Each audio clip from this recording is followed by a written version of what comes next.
Herkese merhabalar, kanalıma hoş geldiniz. Bugün sizinle bu güzel çantanın yapılışını paylaşacağım.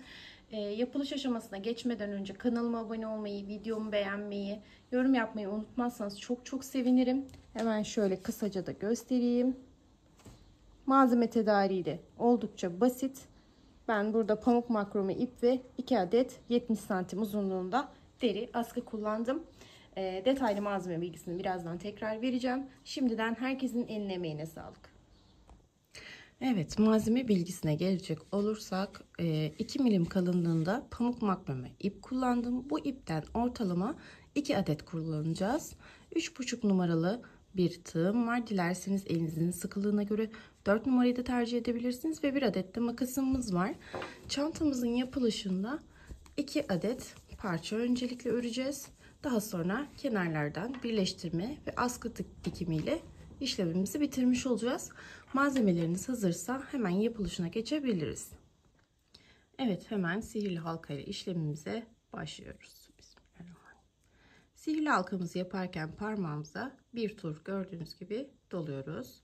Hemen şu noktadan tığımızı geçirip ilmek alıyoruz. İlmeğimizi çektik. Şimdi 3 adet zincir çekeceğim. 1, 2 ve 3. Başımı doladım. Bakın halkanın içerisinde, sihirli halkamın içerisine batıyorum ve bir adet ikili trabzanımı yapıyorum. 2 zincir, baş doladım, halka içerisine 2 adet ikili trabzanımı yapıyorum. Evet, 2 adet trabzanımızı yaptıktan sonra tekrar 2 zincirimizi çekiyoruz. Başımızı doluyoruz ve halkanın içerisine tekrar 2 adet ikili trabzan yapıyoruz.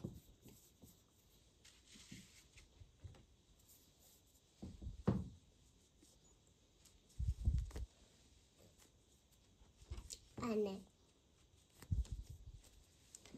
Tekrar 2 zincir, başımızı doladık. Halkanın içerisine tekrar 2 adet ikili trabzan yapıyoruz. 1, 2, 3, 4 tane ayağımızı yapmış olduk. Şimdi ipimizi çekiyoruz.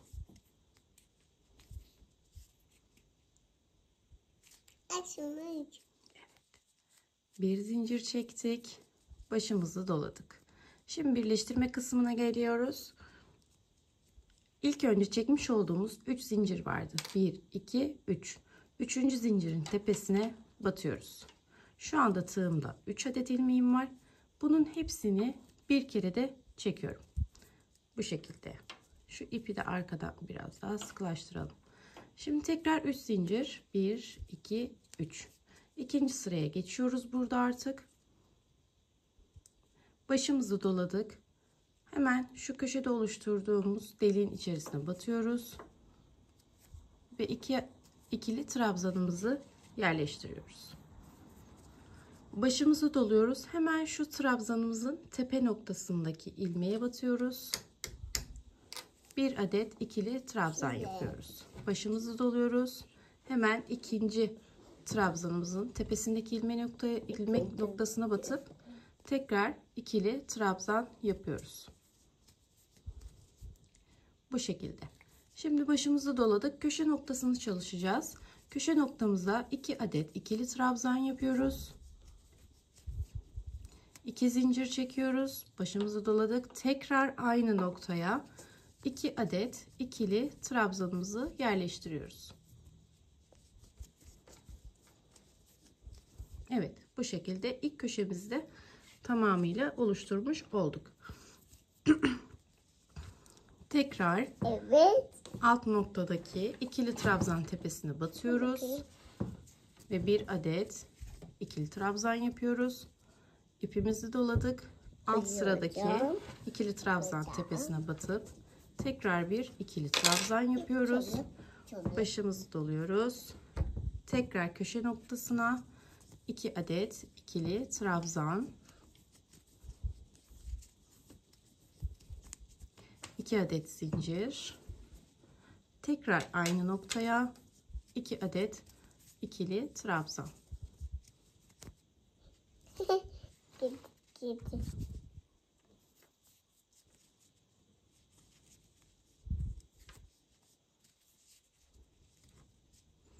Anneciğim makasla oynama. Hayır. Başımızı doladık. Trabzan tepesine yine trabzanlarımızı, ikili trabzanlarımızı yerleştireceğiz.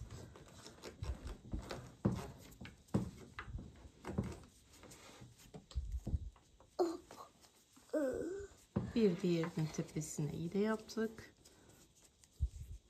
Köşe çalışmamızı yapacağız. 2 adet ikili trabzan, 2 zincir, aynı noktaya tekrar ikili trabzan.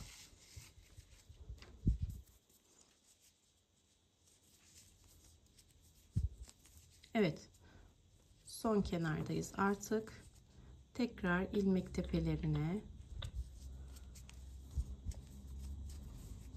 bir diğerine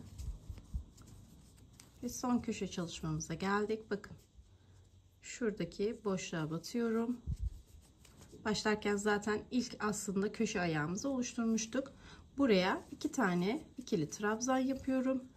Bir zincir çekiyorum. Başımı doluyorum. Çekmiş olduğum 3 zincirin tepesine batıyorum. 3 ilmeğimi de bir kere de çıkarıyorum. Evet, ikinci sıramızda bu şekilde bitirmiş olduk. Şimdi üçüncü sıramıza geçelim. 3 adet zincirimizi çekiyoruz. Başımızı doladık ve ilk oluşturduğumuz köşe noktasına bir adet ikili trabzanımızı yerleştiriyoruz. Şimdi bu noktada nasıl ilerleyeceğiz? Hemen onu göstereceğim bu sırada. Şurada görmüş olduğunuz gibi 2 adet ikili trabzanım var. Bunların tepesine birer adet ikili trabzanımızı yerleştireceğiz. Birinciyi yaptım. Şu an ikinci trabzan tepemdeyim. Burayı da yaptım. Başımı doladım. Şimdi şu kutucuğa 2 adet ikili trabzan yerleştiriyorum. Sırada görmüş olduğunuz gibi trabzanlarım var. Bir değil, iki değil, üçüncüye batıyorum. Ve 1 adet ikili trabzanımı yerleştirmiş oluyorum. Pardon. Arada 2 zincir unuttum. Kusura bakmayın. 2 zincir. 1, 2, 3. trabzan tepesine batış. 1 adet ikili trabzan yaparak ikinci kutumu oluşturmuş oldum. Kutular bu şekilde ilerleyecek. Evet. Devam edelim. Şimdi yine sırasıyla tüm trabzan tepelerime trabzan yaparak ilerliyorum.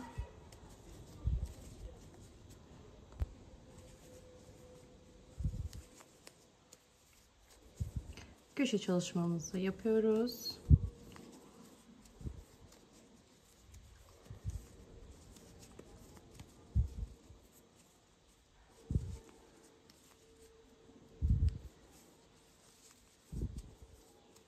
Evet, köşe çalışmamızı yaptıktan sonra şöyle bir elimle düzelteyim.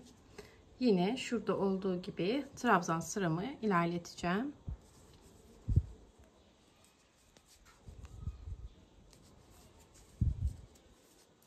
İlk trabzan tepemi yaptım. İkinci trabzan tepemi yaptım. Kutucuğumun içerisine 2 adet trabzanımı yerleştirdim. 1, 2, 3. trabzan tepesine, pardon, aradaki hep 2 zincir bugün nedense unutuyorum, kusura bakmayın. 1, 2, 3.'nün tepesine batış, kutucuğumu oluşturdum. Şimdi uzatmayacağım. Şöyle yine trabzan tepelerine trabzan yaparak devam edeceksiniz. Köşe çalışması, daha sonra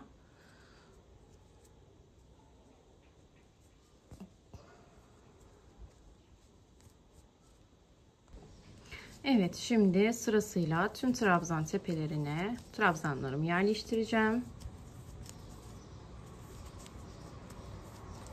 Hemen köşe noktama köşe çalışmamı yapıyorum. 2 adet ikili trabzan, 2 zincir, tekrar aynı noktaya 2 adet ikili trabzan yapıyorum.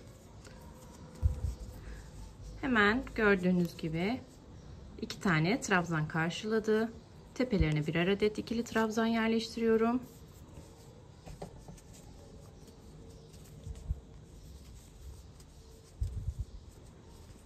Kutucuğumuzun içerisine 2 adet ikili trabzan, 2 zincir, 3. trabzan tepesine batış.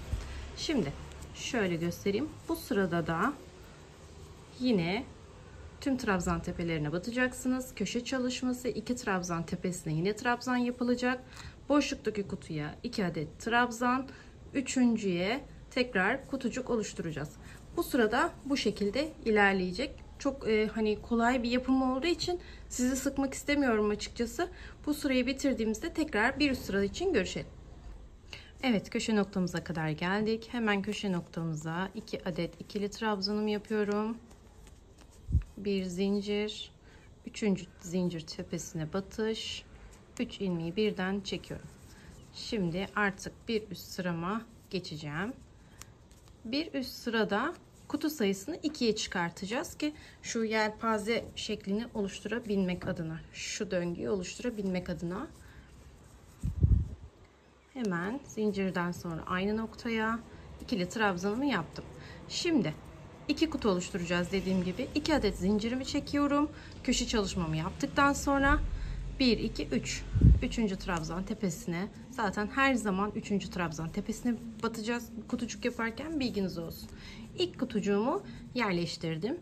Hemen sırasıyla trabzanlarımı yerleştiriyorum.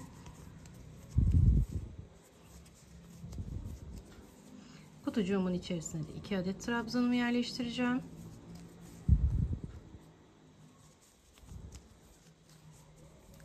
Hemen 2 zincir, üçüncüye batış ve ikinci kutucuğumu bu sırada gördüğünüz gibi oluşturmuş oldum. Devam edelim.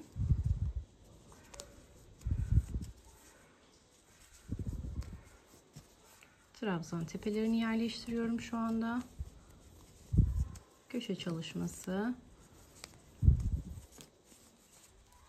2 zincir, 2 adet ikili trabzan. Bakın, köşe çalışmamı tamamladım. 2 zincir, üçüncünün tepesine batış. İlk kutucuğumu oluşturmuş oldum. Hemen sırasıyla trabzan tepelerime trabzanlarımı yerleştirdim. Kutumun içerisine 2 adet ikili trabzanımı yerleştirdim. 2 zincir, üçüncüye batış. Bu şekilde ikinci kenarımdaki ikili kutucuğumu da oluşturmuş oldum. Şimdi yine şu şekilde anlatayım. Trabzanlar tepesine aynı şekilde köşe çalışması, köşe çalışmasının hemen ardından ilk kutucuk, şu kutucuğun hemen arkasına ikinci kutucuk yapılacak. Aynı bu iki kenarda gösterdiğim gibi. Sonuna kadar geldiğimizde tekrar göstereceğim. Evet, sıramızın sonuna geldik. Ben köşe çalışmamı da, yani kapanışımı da yaptım. 3 zincirimi hazırladım. Köşe noktama hemen ilk trabzanımı yapıyorum. Hemen yandaki trabzan tepesine trabzanımı yerleştiriyorum. Bir yandakine yine trabzanımı yerleştiriyorum. Kutucuğumun içine 2 adet zincirim, üçüncüye kutucuğu yerleştirdim. Mantığını anladığınızı düşünüyorum aslında. Çaprazlama gidecek. Yani nasıl diyeyim size, verev mi denir ona? Verev şekilde ilerleyecek diye düşünün. Bu sıradan sonra, bu sırayı kapattıktan sonra bir tane daha arttırmamız olacak. Ondan sonra artık göstermeyeceğim. Çantanız istediğiniz büyüklüğe gelene kadar devam edeceksiniz. Dediğim gibi bu sıradan sonra bir tane daha arttırmayı göstereceğim. Son arttırma sıramız olacak zaten. Ondan sonra çantanız istediğiniz ölçüye gelene kadar örebilirsiniz. Hemen trabzanlarımı tepesine yerleştirdim. Kutucuğumu doldurdum. 2 adet zincir. Üçüncüye batış. Gördüğünüz gibi bu şekilde ilerleyeceksiniz. Kutucuğunuzun yanına hemen bir kutucuk, kutucuğun yanına bir kutucuk. Şimdi bu sırayı da tamamlayalım. Son artırma sıramızı göstereceğim. Evet, son artırma sırasındayız. Bitişimi yaptım. Bir üst sıraya geçmek için 3 zincirimi çektim. Hemen bir adet trabzanımı, ikili trabzanımı köşe noktama yerleştiriyorum. Ve artırmamı son sıra olmak üzere bu sırada yapıyorum. 2 zincir, bakın 3 zincirden sonra bir adet ikili trabzan, 2 zincirimi çektim. 1 2 3. trabzan tepesine batarak ilk kutucuğumu yerleştirdim. Sırasıyla trabzan tepelerine işlemlerimi yapıyorum. Kutucuğumun içerisine 2 adet ikili trabzanımı yerleştiriyorum. 2 zincir. Hemen üçüncüye batış. İkinci kutucuğumu oluşturmuş oldum. Trabzanları takip ediyorum.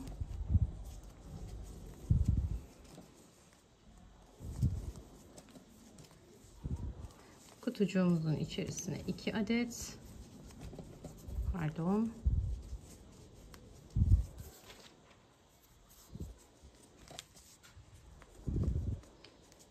2 zincir, üçüncünün tepesine batıyorum. Bakın, görmüş olduğunuz gibi alt sırada 2 kutucuğum vardı. Artık üst sırada 1 2 3 adet kutucuğum olmuş oldu. Yani dediğim gibi bu sırada son arttırmamızı yapmış olduk. Şimdi devam edelim. Diğer bir kenarı da nasıl yapacağınızı göstereyim. Ondan sonra artık kendiniz ilerleyeceksiniz. Mantığı anladığınızı düşünüyorum kesinlikle. Çünkü gerçekten yapımı oldukça basit. O yüzden videoyu uzatarak sizi de sıkmak istemiyorum. Hemen şuraya köşe çalışmamı yaptım. Köşe çalışmamı tamamladıktan sonra 2 zincirimi çektim. Üçüncüye battım. İlk kutucuğumu yerleştirmiş oldum. Tekrar trabzanları takip ediyorum.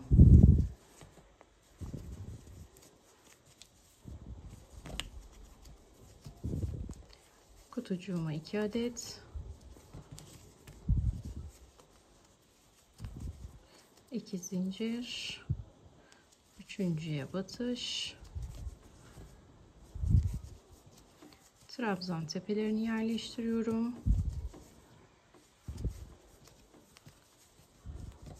Kutucuğa 2 adet, 2 zincir ve üçüncüye batış. Evet, bu şekilde görmüş olduğunuz gibi ilerleyeceksiniz. Ben şu an ikinci kenarı da göstermiş oldum.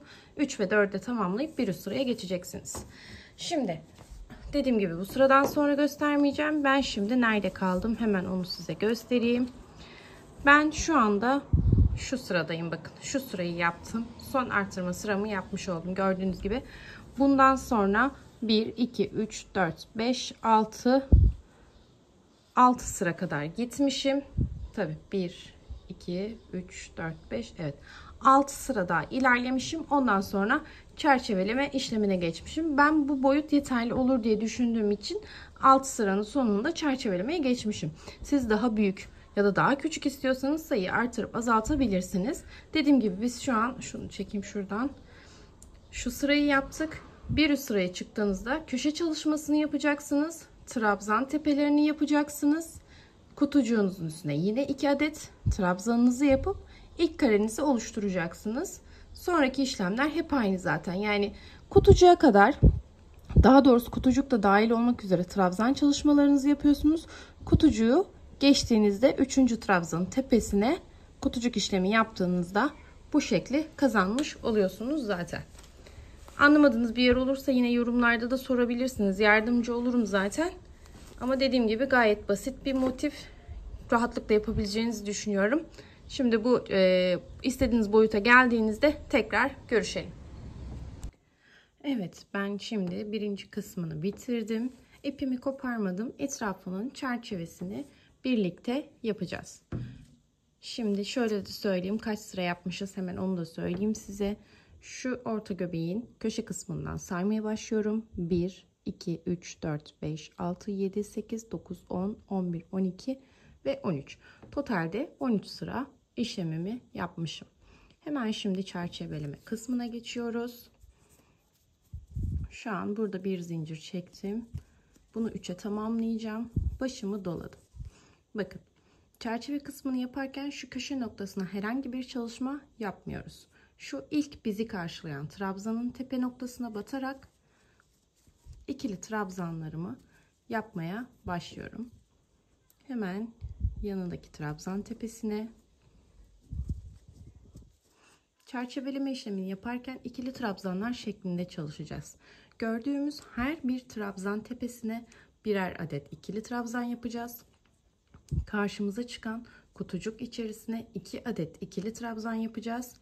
Yine her trabzan tepesine birer adet, kutucukta 2 adet, birer adet, kutucukta 2 adet. Yine trabzan tepelerine burada birer adet. Köşe noktasına geldiğimizde de köşe noktamızın içerisine 4 adet ikili trabzan yapacağız. Hemen şöyle ilerleyelim. Şu an trabzan tepelerine birer adet ikili trabzanımı yaparak ilerliyorum.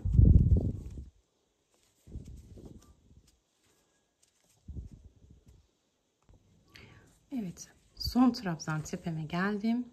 Hemen buraya da işlemimi yapıyorum. Ve şimdi kutucuğuma geldim. Kutucuğumuzun içerisine dediğim gibi 2 adet ikili trabzan yapıyorum.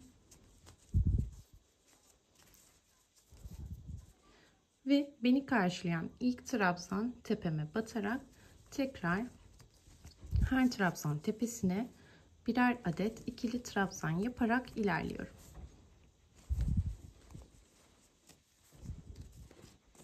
Bu şekilde kutucuğumuzun da tepesini kapatmış oluyoruz. Köşe noktama kadar ilerledim. Son trabzan tepesine birer adet yerleştiriyorum ve köşe noktama şuraya 4 adet ikili trabzan yapıyorum. 1 2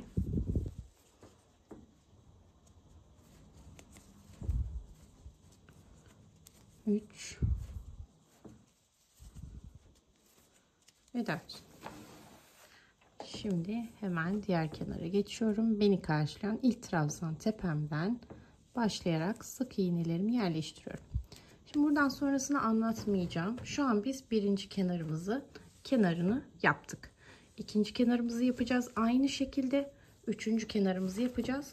Şu ağız kısmına hiçbir işlem uygulamayacağız. Bilginiz olsun. Sadece 1, 2 ve 3. kenara bu dediğim işlemleri yapıyoruz. Neler yapıyorduk? Trabzan tepelerine birer adet, kutucuklarımızın içine 2 adet, köşe noktalarımıza 4 adet ikili trabzan yaparak 3. kenarımızı bitirdiğimizde tekrar buluşalım. Evet, ben şimdi 3. kenarımın sonuna yaklaştım. Hemen kapanışını nasıl yapıyoruz onu göstereceğim. Bakın köşe noktama geldim. Bu köşe noktamda 2 adet yapacağım. Şu köşelerde biliyorsunuz 4 adet çalışmıştık trabzanımızı. Bitiş köşesinde 2 adet ikili trabzanımı yerleştiriyorum. 1 2 3 zincir çekiyorum. Hemen örgümün arka yüzünü çeviriyorum. Hemen ilk trabzanımızı görüyorsunuz burada. Onun tepe noktasına batarak trabzanlarımı sırasıyla yerleştiriyorum. Her bir trabzan tepesine birer adet gelecek şekilde hiç eksiltme, artırma yaptırmadan bu sıramı trabzanlarla ilerletiyorum.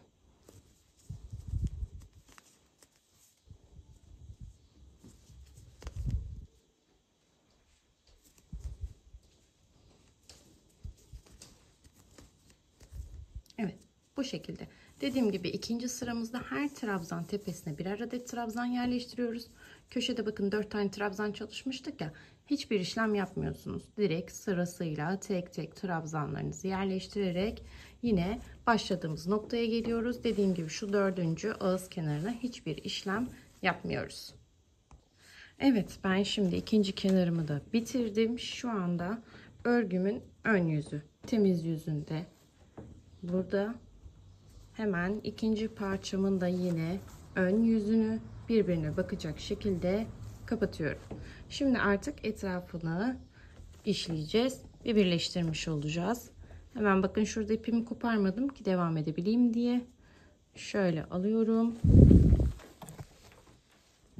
Sık iğneler şeklinde devam edeceğiz. Dilerseniz şu köşe noktalarından, bazı ara noktalardan işaretleyiciler kullanarak destek alabilirsiniz.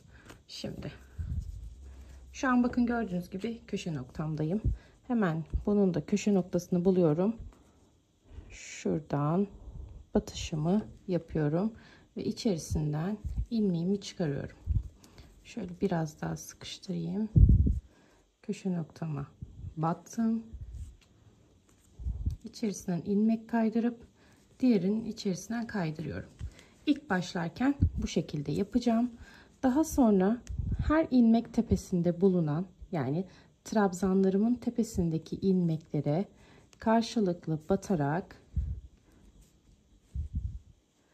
birer adet sık iğne yerleştiriyorum. Bakın, buradaki trabzan tepeme battım. Hemen karşıdaki trabzan tepeme battım. İçinden ilmek çıkardım ve çektim. Sırasıyla bütün ilmeklerimize bunu yaparak üç kenarımızı tamamlayacağız. Yine ağız kısmına herhangi bir işlem yapmayacağız. Bu sırada yine eksiltme, artırma yok. Dediğim gibi görmüş olduğunuz tüm trabzan tepelerindeki ilmeklerimize batarak sıramızı bu şekilde tamamlayalım. Tek ilmekleri almayın, bakın şöyle şuradan, yani bu şekilde yapmayın. İki ilmeği de alın. Hemen arkasındakini de bakın, görüyorsunuz. İki ilmeği de alıyorum. Daha tok bir görüntü olacaktır. Örgünüzün tersten çerçeveleme işlemini yapmayı da unutmayın. Ön yüzler birbirine bakacak şekilde kapatıp tersten işliyoruz. Sonra bitirdiğimizde tersine çevireceğiz örgümüzü zaten. Şimdi üç kenarı bu şekilde sık iğne yaparak çerçeveleyelim. Evet, şu an gördüğünüz gibi üç kenarında çerçeveleme işlemini yaptık. Şimdi şöyle ilmeğimi biraz uzatacağım ve hemen ters çevireceğim.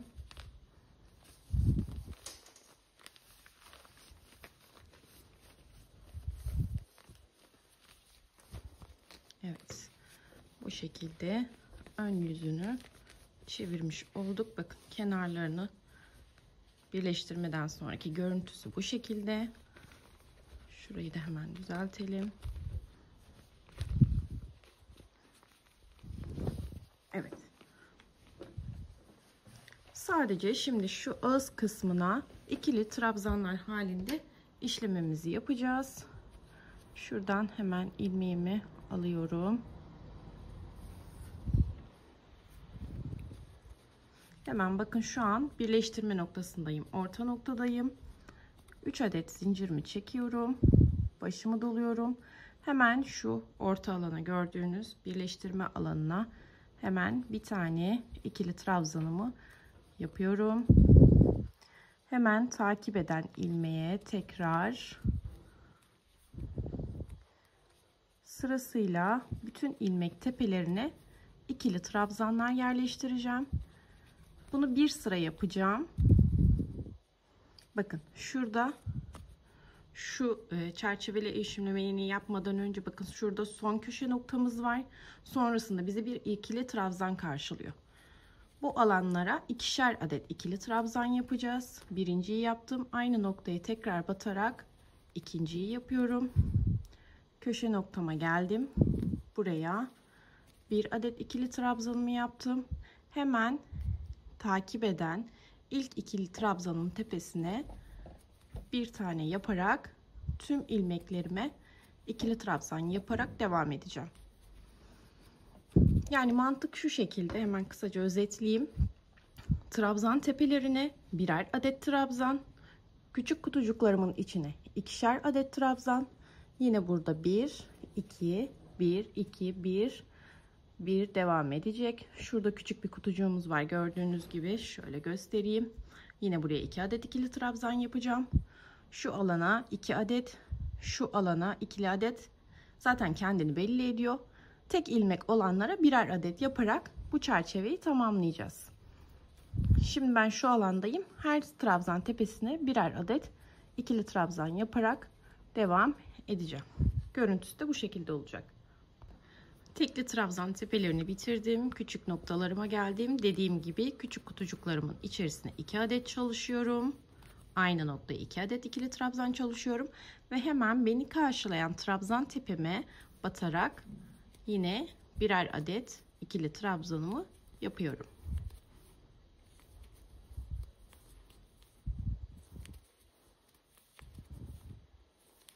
Tekrar kutucuğuma geldim. Buraya 2 adet yapıyorum. Ve yine karşılayan trabzan tepesine birer adet yaparak devam ediyorum. Bu şekilde kutucuklarımızın üzerinde kapatmış oluyoruz. Evet, başladığımız noktaya geldik. Ben son trabzanımı da yaptım. Başlarken çekmiş olduğumuz 3. zincirin tepe noktasına batarak bir adet kaydırmamızı yapıp bir zincirimizi çekiyoruz. Şöyle birazcık ip bırakarak kesiyoruz. Evet. Pardon. Hemen şöyle iğnemizden geçiriyoruz. Siz bunu tığla da yapabilirsiniz. Hemen şöyle bir alttan bir üstten olacak şekilde ipimizi gizleyeceğiz.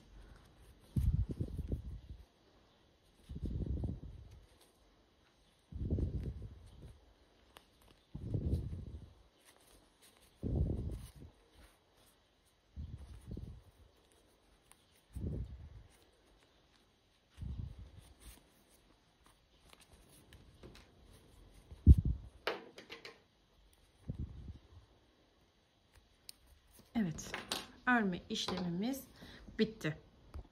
Evet, hemen sap detayımıza geçiyoruz. Elimde 70 santimlik 2 adet deri sapım var.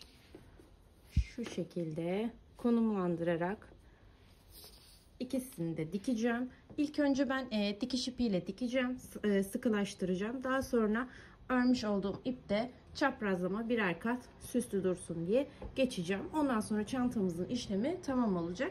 Ben hemen sap kısmını da yapayım. Bitmiş haliyle tekrar görüşelim. Evet, çantamız bitti. Dediğim gibi ben askıları ilk önce dikiş ipiyle sabitledim. Daha sonra boş kalmaması adına çantamızı örmüş olduğumuz ipten şöyle küçük detaylar ekledim. Baştan söylemiştim zaten, yapımı oldukça basit, çok rahat bir model diye. Yani bir oturuşta 2 günde falan yapabileceğinizi düşündüğüm bir çanta. Umarım beğenmişsinizdir. Beğendiyseniz kanalıma abone olmayı, videomu beğenmeyi, yorum atmayı, kısacası desteğinizi esirgemezseniz çok sevinirim. Herkese tekrar kolay gelsin.